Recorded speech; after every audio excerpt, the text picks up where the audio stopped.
उसका ब्यौरा मिला अरविंद केजरीवाल और उनके कृत्यों के माध्यम से। मीडिया की एजेंसीज और जो वर्तमान में ऑनलाइन दस्तावेज मौजूद हैं, ये सभी दस्तावेज और मीडिया चैनल्स पर प्रसारित कुछ तथ्य दिल दहला देने वाले हैं। आज कोर्ट में जब ये तथ्य प्रस्तुत किया गया कि अरविंद केजरीवाल द्वारा चिन्हित विजय नायर के सौजन्य से कुछ विशिष्ट शराब कंपनियों ने बैठकर शराब की पॉलिसी बनाई, तो अरविंद केजरीवाल जी के किसी भी वकील ने इस तथ्य का खंडन नहीं किया। आज कोर्ट में कुछ बैंक ट्रांजैक्शंस का विशेष उल्लेख हुआ। एक बैंक ट्रांजैक्शन ऐसा जिसके अंतर्गत समीर महेंद्रू 1 करोड़ की राशि मेसर्स राधा इंडस्ट्रीज में ट्रांसफर करते हैं। दूसरा, कोर्ट में जो मीडिया की एजेंसीज के माध्यम से दस्तावेजों में ध्यान में आता है, विजय नायर को समीर महेंद्रू 2 से 4 करोड़ रुपया देते हैं। इसका भी अरविंद केजरीवाल ने खंडन नहीं किया, ना ही अपने आप को इससे दरकिनार किया। आज कोर्ट में सीबीआई और इंडियन पीनल कोड के अंतर्गत, पीएमएलए के अंतर्गत जितने केसेस दाखिल हुए थे और जो विविध कोर्ट्स के सम्मुख पेश हुए, उसके खिलाफ भी अरविंद केजरीवाल के लॉयर्स ने कोई स्पेसिफिक मंतव्य नहीं दिया। ऐसा अगर आप ऑनलाइन लीगल प्रोसीजर्स को रिपोर्ट करने वाली एंटिटीज का भी खाका पड़े तो ध्यान में आता है। केस के कुछ तथ्य हैं जो जानकारी में आता है कि आज कोर्ट के सम्मुख प्रस्तुत हुए। एक, कि 4/9/2020 दिल्ली सरकार एक एक्सपर्ट कमेटी बनाती है। उस कमेटी का बनना, ये ऑर्डर देने वाले, इशू करने वाले व्यक्ति का नाम है मनीष सिसोदिया।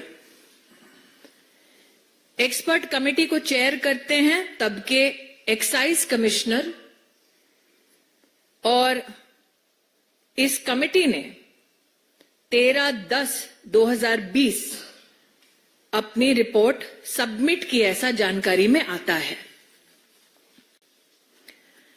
एक्सपर्ट कमेटी की रिपोर्ट 31 दिसंबर 2020 में सार्वजनिक की जाती है और 14,671 फीडबैक्स आते हैं। ये सब अरविंद केजरीवाल जी की काउंसिल ऑफ मिनिस्टर्स में कैबिनेट मीटिंग में 5/2/2021 में प्रस्तुत होते हैं ताकि इसे एग्जामिन किया जाए। जो ग्रुप ऑफ मिनिस्टर्स बनता है उसमें 3 मुख्य लोग हैं, मनीष सिसोदिया, सत्येंद्र जैन, कैलाश गहलोत। मैं आपका ध्यान आकृष्ट करना चाहूंगी कि जो कोर्ट के सम्मुख दस्तावेज प्रस्तुत हुए हैं उसमें ये साफ इंगित है कि इन दस्तावेजों में बिना किसी कारण क्लैरिफिकेशन और मॉडिफिकेशन किया जाता है। बदला हुआ ये दस्तावेज दोबारा जनता के सम्मुख कभी प्रस्तुत नहीं होता। कुछ तथ्य ऐसे जिनसे अरविंद केजरीवाल जी ने आज कोर्ट में अपने लॉयर्स के माध्यम से एक बार भी अपने आप को दरकिनार नहीं किया। एक, मनीष सिसोदिया के अपने सेक्रेटरी ने 7 दिसंबर 2022 में ये कबूल किया कि मनीष सिसोदिया ने सी अरविंद नामक उस सेक्रेटरी को केजरीवाल के घर बुलाया, 30 पेज का डॉक्यूमेंट दिया। जब इस व्यक्ति को अरविंद केजरीवाल के घर बुलाया गया तब कमरे में मनीष सिसोदिया, सत्येंद्र जैन और अरविंद केजरीवाल उपस्थित थे।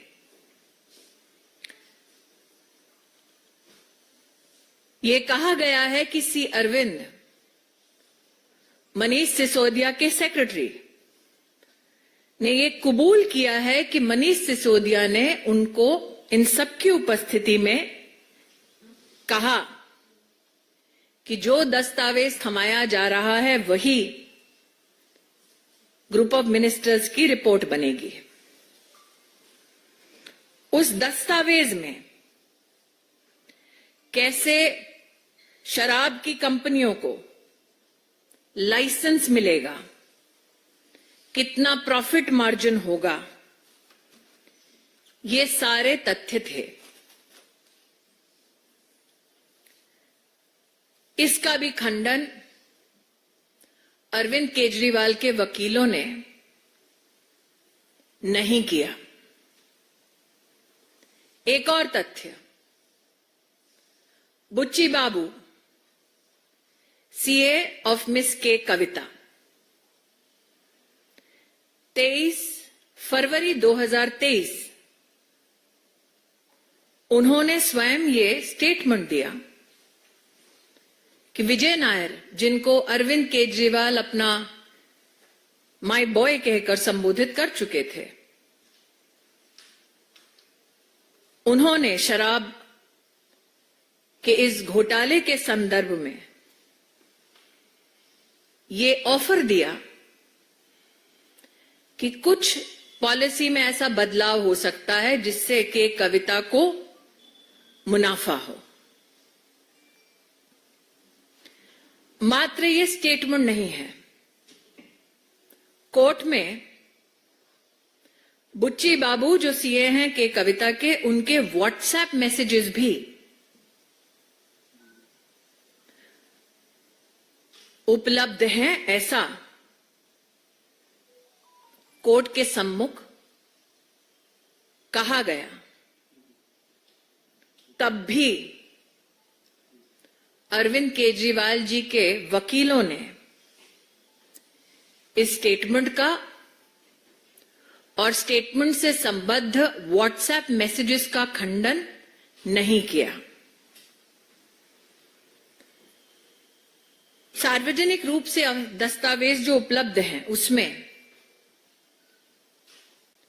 कोर्ट में जांच एजेंसी ने कहा कि अरविंद केजरीवाल ने घूस मांगी साउथ ग्रुप से। उसके संदर्भ में श्री एमएस रेड्डी का बयान पिछले साल का 6/7/2023 और 17/7/2023 स्पष्ट रूप से लिखा था कि अरविंद केजरीवाल ने सेक्रेटेरिएट के अपने ऑफिस में 16 दिसंबर 2021 शाम 4:30 बजे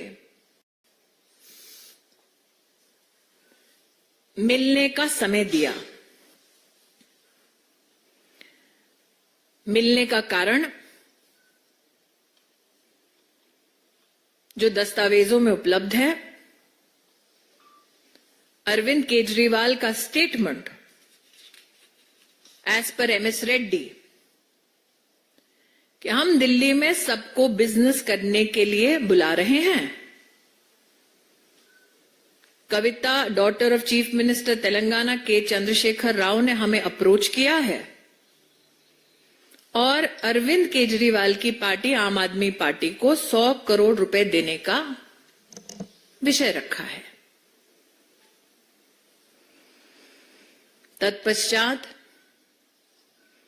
एमएस रेड्डी ने कहा कि 19 मार्च 2021 को कविता उनसे मिली और कविता ने उनसे कहा कि वो 50 करोड़ का अरेंजमेंट करें।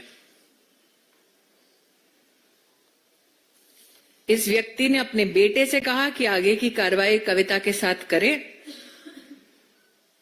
और उस बेटे ने उनसे बतलाया कि 30 करोड़ इस शराब घोटाले के लिए देना सुनिश्चित हुआ है। दस्तावेज में यह भी कहा गया कि 25 करोड़ के कविता के 2 व्यक्ति नेमली बुच्ची बाबू और अभिषेक बोनपल्ली इनको दिया गया। इसका भी खंडन आज कोर्ट में जो सार्वजनिक दस्तावेज उपलब्ध हैं उसका खंडन अरविंद केजरीवाल की लीगल टीम ने नहीं किया।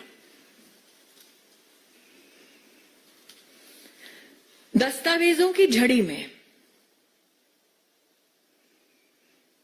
आज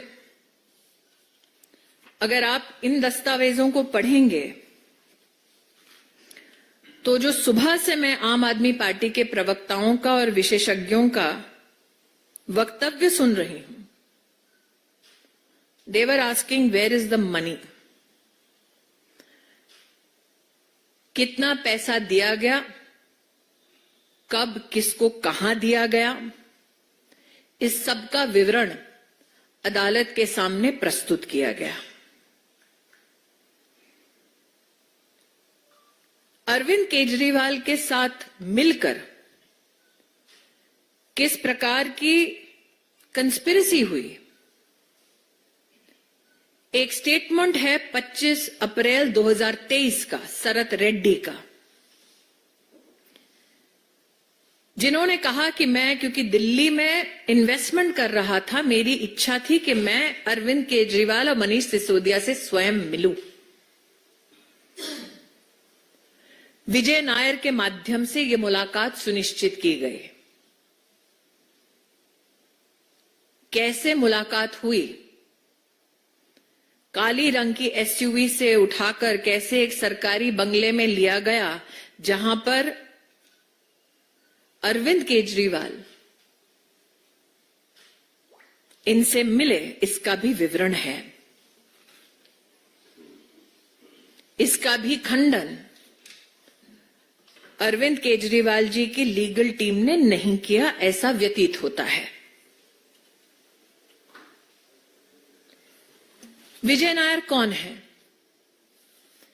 ये वो व्यक्ति हैं जिनके संदर्भ में मीडिया ने विस्तृत रूप से जनता के सम्मुख जानकारी पेश की। इनफैक्ट हाईकोर्ट ने भी इनको बेल देने से इनकार किया और कहा कि इनके खिलाफ आरोप गंभीर हैं। लेकिन अरविंद केजरीवाल ने इस पैसे का इस्तेमाल कैसे किया? 45 करोड़ रुपया जिसे गोवा के इलेक्शन कैंपेन में इस्तेमाल किया गया। विवरण में जिस एविडेंस की बात होती है उसके चलते एक कंपनी के मालिक, जिन्हें आम आदमी पार्टी के गोवा के चुनाव के लिए चिन्हित किया जाता है, उनके बयान हैं, इंक्लूडिंग एक एम्प्लॉय जिसका नाम है शायद इस्लाम काजी, मीडिया इसको पुष्टि कर सकता है। 45 करोड़ रुपीस जो आम आदमी पार्टी ने गोवा के विधानसभा के चुनाव में इस्तेमाल किया, उसकी जानकारी आईटी डिपार्टमेंट के विविध छापे, हवाला मनी का ट्रांजैक्शन कैसे हुआ, इस सब की पुष्टि सीबीआई ने की और अपनी सप्लीमेंट्री चार्जशीट में इसको फाइल किया 8/7/2023। इन सभी दस्तावेजों के साथ कॉल रिकॉर्ड्स भी कंफर्म करते हैं। इसका भी खंडन अरविंद केजरीवाल जी के वकीलों ने नहीं किया। जो रिकॉर्ड्स पाए गए, ये बताया जाता है कि अगस्त 2021 से लेकर जनवरी 2022 तक 18 मौकों पर 17 करोड़ से ज्यादा पैसा और 16 मौकों पर जून 21 से दिसंबर 21 के बीच 27 करोड़ रुपया का आदान प्रदान हुआ, ताकि आम आदमी पार्टी भ्रष्टाचार के अपने इस पैसे से गोवा के विधानसभा में अपनी राजनीतिक पहचान बना सके। ये पब्लिक नॉलेज है। इन दस्तावेजों के माध्यम से 4 रूट से गोवा पैसा भेजा गया। एक बार 12 करोड़, एक बार 7.1 करोड़, एक बार 16 करोड़, एक बार 7.2 करोड़, एक बार 2 करोड़। पैसा 4 रूट से ट्रांसफर हुआ, इसका खंडन अरविंद केजरीवाल के वकीलों ने नहीं किया। गोवा में 18 बार 17 करोड़, 16 बार 27 करोड़ का ये ट्रांजैक्शन हुआ, इसका खंडन अरविंद केजरीवाल जी के टीम ने नहीं किया। एडवर्टाइजिंग एजेंसी से लेकर, सर्वे करने वालों से लेकर, असेंबली सीट के मैनेजर्स से लेकर ये पैसा कैसे बांटा गया, इस सब का विवरण आज कोर्ट के सामने प्रस्तुत हुआ।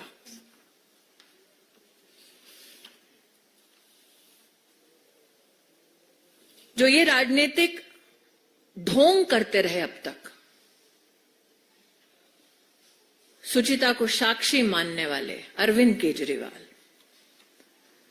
प्रश्न ये उठता है कि अगर ऐसे गंभीर आरोप उन पर लगाए गए तो एक नहीं, 2 नहीं, 3 वकील आज उनका बचाव कर रहे थे। तीनों में से एक वकील ने भी इन सभी तथ्यों पर क्यों अपनी ओर से अपने क्लाइंट अरविंद केजरीवाल को डिफेंड नहीं किया। मैं आप सबको याद दिलाना चाहती हूं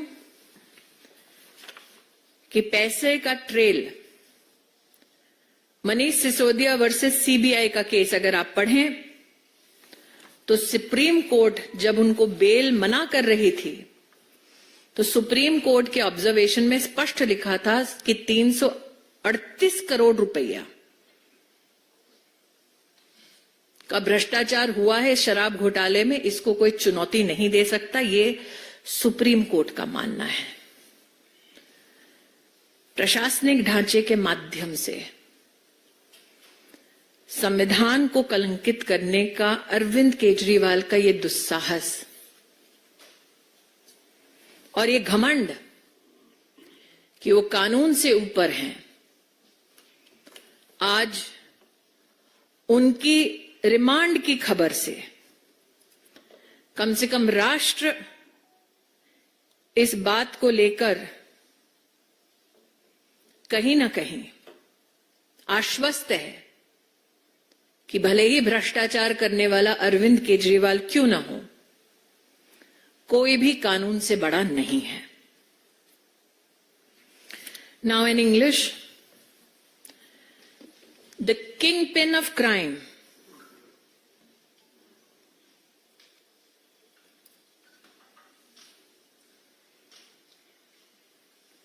the kingpin of crime, Arvind Kejriwal, is now sought to be finally brought to justice. Looking at reportage by all media agencies and details available online, including reportage by those digital entities that report court proceedings. This, as a Karyakarta of the Bharatiya Janata Party, are my observations. That before the court today, the investigation agency has unequivocally said that liquor companies were instrumental in framing and implementation of the excise policy, namely the Delhi excise policy for the year 21-22, famously called the liquor policy in Delhi. What is shocking yet is not only that this is an abject pronouncement of the evidence found, but it is also finding an illustration of financial transaction of various kinds. Today, as is now public knowledge, produced before the court was evidence which highlights how Shri Sameer Mahendru transferred 1 crore rupees to Messrs. Radha Industries, managed by Shri Dinesh Arora, ultimately to benefit in terms of onward transmission to Shri Vijay Nair. And that Vijay Nair, who Arvind Kejriwal once famously said is his boy, received 2 to 4 crore rupees from Sameer Mahendru. This fact was not refuted by Arvind Kejriwal's lawyers today in court. All the supplementary and main prosecution complaints which have been filed and on which the Honorable Court has also issued processes, none of those cases and their mention has been challenged by Arvind Kejriwal in court today. To just give a short background to the scam, on 4/9/2020, Manish Sisodia issues an order for the constitution of an expert committee which has to suggest measures with regards to the excise policy. That this expert committee places its report in the public domain on the 31st of December 2020 and receives over 14,671 feedbacks from the general public is also mentioned. There is a mention of the constitution of a group of ministers, but also uniquely there are mentions about how clarifications and modifications were made to the report without any justification. And on these modified documents, no public comments were sought. Across all television channels today, we have seen many representatives of the Aam Aadmi Party and those who have opined on this scam talk about the role of Arvind Kejriwal. His role in the policy formulation. There is a statement by the Secretary of Manish Sisodia, of course, freely hired by Manish Sisodia, C. Arvind, which is dated 7th of December 2022. where Mr. Arvind says that in March 21, Manish Sisodia called him to the residence of Chief Minister Arvind Kejriwal, gave him 30 pages worth of a document, which was a draft report, that at this said venue, at this said time, Satyendra Jain, Manish Sisodia and Arvind Kejriwal were present. Manish Sisodia then goes on to tell CR private players for distribution of alcohol and how profit margin was to be fixed at 12%. These points were never discussed in the GOM. And these points, as C. Arvind has stated in his statement dated 7th December 22, were handed over to him at Arvind Kejriwal's residence. Today, as publicly available document tells us, Arvind Kejriwal's lawyers have not refuted this statement of C. Arvind. Another statement by Bachi Babu, the CA of K. Kavita, dated 23 February 2023, where he states that Vijay Nair, Arvind Kejriwal's boy, offered him provisions so that K. Kavita can be favored. Bachi Babu's statement is also corroborated by WhatsApp messages. This position as well was not refuted by Arvind Kejriwal. Another statement, MS Reddy, in a statement dated 17/7/2023, has said that Arvind Kejriwal gave him time in the Secretariat office on the 16th of March 2021 at 4:30 p.m. where Arvind Kejriwal said he welcomes people to do business in Delhi, and regarding the liquor business, the statement apparently says that K. Kavita had already approached him to do the business in Delhi, and the offer of payment was 100 crores to the Aam Aadmi Party. This gentleman claims that on 19th March, K. Kavita met him, asking him to meet her. Then on 20th March, she meets him and says that Arvind Kejriwal has spoken to her. And she asks whether he can arrange 50 crores. He claims since he is involved in MP daily activities, his son Raghav is told to further deal with K. Kavita. The son Raghav informs the father that he has agreed to pay 30 crores. मतलब सौदेबाजी की आप हद देखिए कि किसको कितना भ्रष्टाचार में डिस्काउंट मिल सकता है, उसकी भी चर्चा हुई.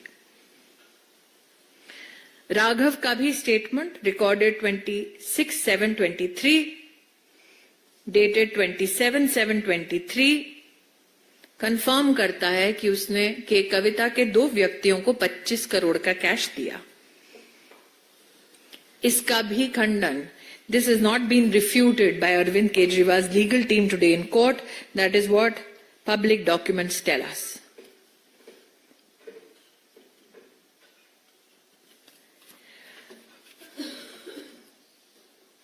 Today in court, another statement that is revealing. Sarath Reddy, statement dated 25th April 23, said that Manish Sisodia. He was assured it will be done with the help of Vijay Nair. A meeting was arranged at a house where Arvind Kejriwal met him. In this meeting, Arvind Kejriwal assured him that Vijay Nair is his trusted guy And if there is any small or big issue, Vijay will figure it out. Now, the issue of Vijay Nair and his participation in the liquor scam, if you look at the High Court observation when it refused to grant bail to Vijay Nair, the High Court held that the allegations against Vijay Nair are extremely serious in nature. The question is, all these described meetings were not refuted by Arvind Kejriwal's legal team today. One at the Secretariat, one at Arvind Kejriwal's residence, one in a bungalow with Vijay Nair by Arvind Kejriwal's team. Now, the role and utilization and the proceeds of crime.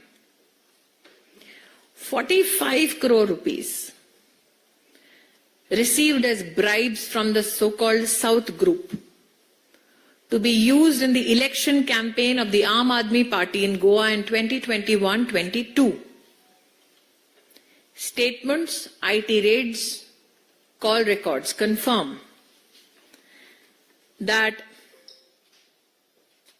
from 4 routes, money was transferred. Once 12 crores, then 7.1 crores, then 16 crores, then 7.5 crores again, then 2 crores. Records also apparently state that on 18 occasions between August 21 and January 22, 17 crore 38 lakhs rupees was collected, and between June 21 and December 21, on 16 occasions, a total of 27 crore rupees was collected. How was it distributed? It was distributed through ad agencies for campaign to area managers, to assembly managers and survey managers. Arvind Kejriwal came with a promise of change. Arvind Kejriwal came with a promise of transparency. What he sought to do was use the instrument of state to defraud the public exchequer. Today he stands before the law to be adjudged and prosecuted and then made to pay for his crimes. The kingpin of crime finally being brought to justice. And for those who said that nothing was found, apart from the descriptions that I've just given, which is a part of the money trails that has been described and not refuted by Arvind Kejriwal, I would like to redirect your attention to Manish Sisodia versus CBI case in the Supreme Court, when the observations of the court with regards to the liquor scam is thus that the amount of 338 crores cannot be disputed or challenged. And I here quote verbatim what the Honorable Supreme Court has said, that the new excise policy was meant to give windfall gains to select few wholesale distributors who in turn had agreed to give kickbacks and bribes. This is the true face of the kingpin of crime, Arvind Kejriwal. I'll open now the floor open for questions, please. I'll request Sanjay ji, आप थोड़ा फिर समन्वय कर लें. Devendra, India TV.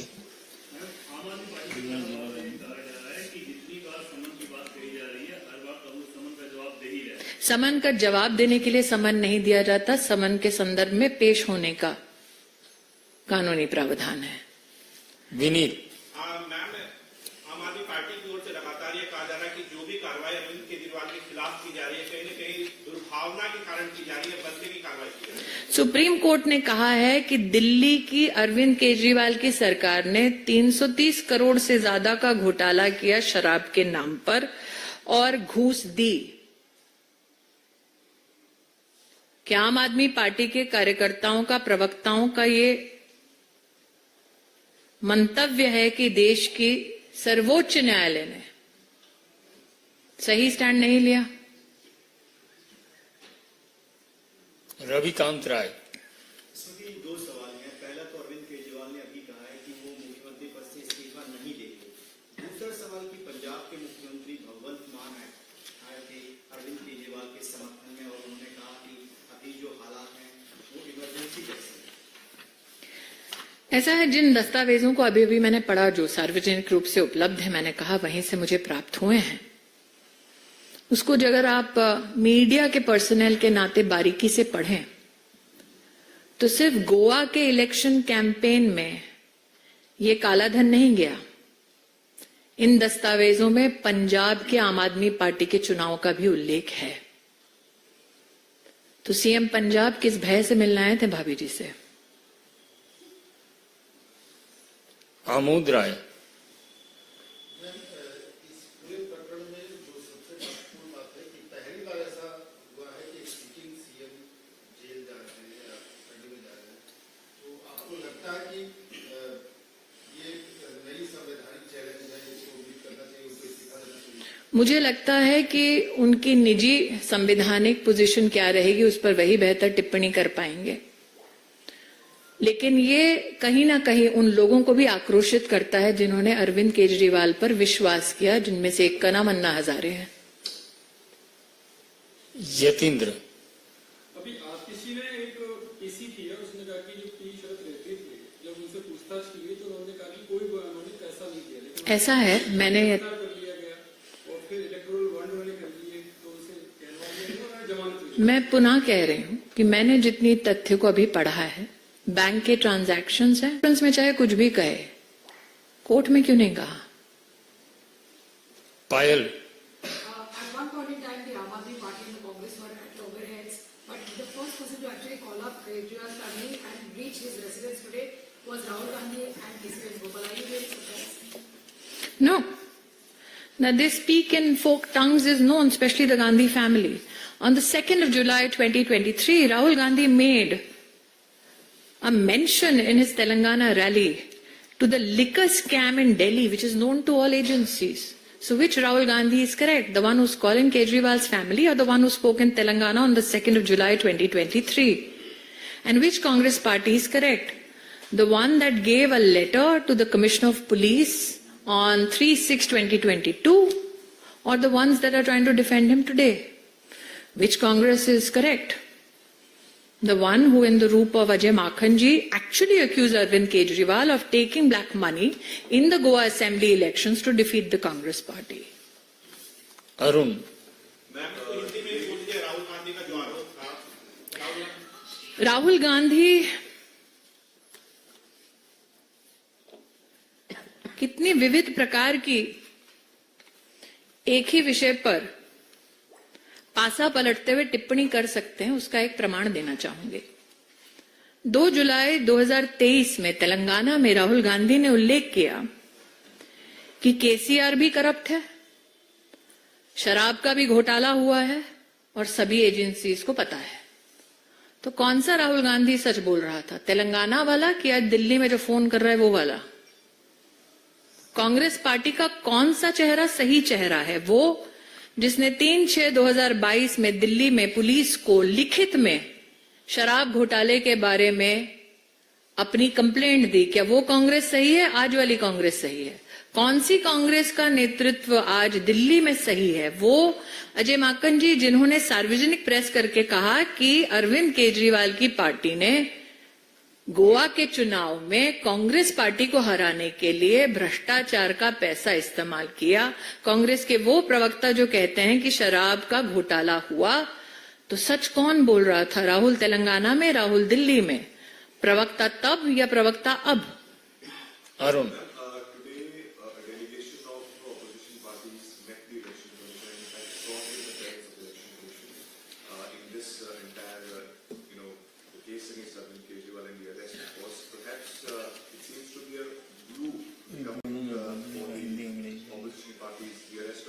It's interesting that you use the word glue for the opposition parties that went before the Election Commission today. That the glue is called corruption is more than evident. But what is also interesting, and I'm not a student of law, is that an officer of the court who had just presented himself before the court, goes to the Election Commission to bring the court under pressure. So corruption is the glue that brings them together. What is fascinating is all the details that I've given you are partners of the India Alliance who are transacting between the South and Delhi government. So no wonder everybody ran. Because when the dominoes falls, who knows where it lands? But again, it is for legal luminaries to opine on why an officer of the court, after presenting himself on behalf of a client before the court, then goes to the Election Commission to suppress the majesty of the court. देखिए, चुनाव आयोग में जाकर एक ऐसा व्यक्ति बोल रहा है जो चुनाव आयोग में प्रस्तुत होने से ठीक पहले कोर्ट में प्रस्तुत था। कोर्ट में वकील के रूप में अपने आप को प्रस्तुत करने के बाद जो मैंने मीडिया में देखा है जजमेंट रिजर्व था, उस अवधि में वो व्यक्ति जाता है और इलेक्शन कमीशन पर जाकर दबाव बनाने का प्रयास करता है ताकि कोर्ट उसके दबाव में शायद कुछ बोल दे या शायद कुछ कर दे। तो जो देश की कानून व्यवस्था से संबंधित विशिष्ट लोग हैं, ऐसे वकील साहब के बारे में उनकी क्या टिप्पणी है वो तो मैं खुद रुचि रखूंगी सुनने के लिए। लेकिन ये गठबंधन चोरों का है, ये हम पहले भी कहते थे प्रवक्ताओं के नाते, आज उन्होंने प्रूफ कर दिया। किसके लिए गए?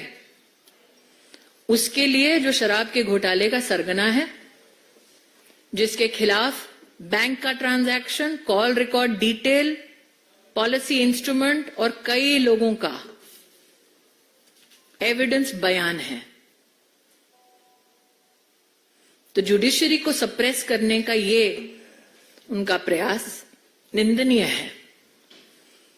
यतीन्द्र हो गया। विशाल पांडे, रिपब्लिक। देखिए, मैं रेटोरिक में विश्वास नहीं करती। मुझे ऐसा लगता है कि आज जो तथ्य हमने बोले हैं वो तथ्य कोर्ट के सम्मुख भी प्रस्तुत हुए थे। हिमांशु, आज तक। मैम, मेरा एक सवाल है। पहले सत्येंद्र जैन करप्शन के केस में रेलवे का मंत्री रहे थे, वो मनीष सिसोदिया जेल गए सेम केस में मुख्यमंत्री रहे थे।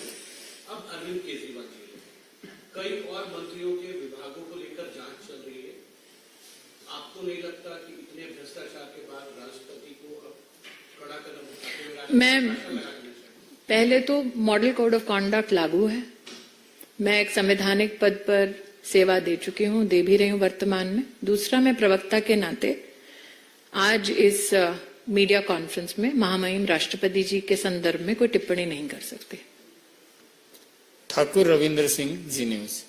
मैडम, ये पहले का उदाहरण बीजेपी का हो या दूसरी पार्टियों का, हाल फिलहाल में हेमंत सोरेन का भी देखने को आ रहा है कि उन्होंने जब ईडी किया, गिरफ्तार हुए, उसके पहले उन्होंने कर दी छोड़। इसके पहले कई उदाहरण हैं, चाहे लालू यादव हो या फिर बीजेपी के लिए। लेकिन अरविंद केजरीवाल या उनकी पार्टी कर रही कि हम नहीं छोड़ेंगे, सीएम है। आपको क्या लगता है कि इस्तीफा नहीं दे रहे हैं, गद्दी पर बैठे रहना चाहते हैं, इसके पीछे आपको क्या मंशा लगी? जितने तथ्य अब तक सम्मुख आए हैं उन्होंने संवैधानिक पद का ही इस्तेमाल किया है भ्रष्टाचार करने के लिए और अपना बचाव करने के लिए। तो क्या आप हैरान हैं कि वो ये पद नहीं छोड़ना चाहते जिसके माध्यम से उन्होंने भ्रष्टाचार किया? न सिर्फ शराब में घोटाला किया, शीश महल भी बनवाया। श्वेता, सहारा टीवी।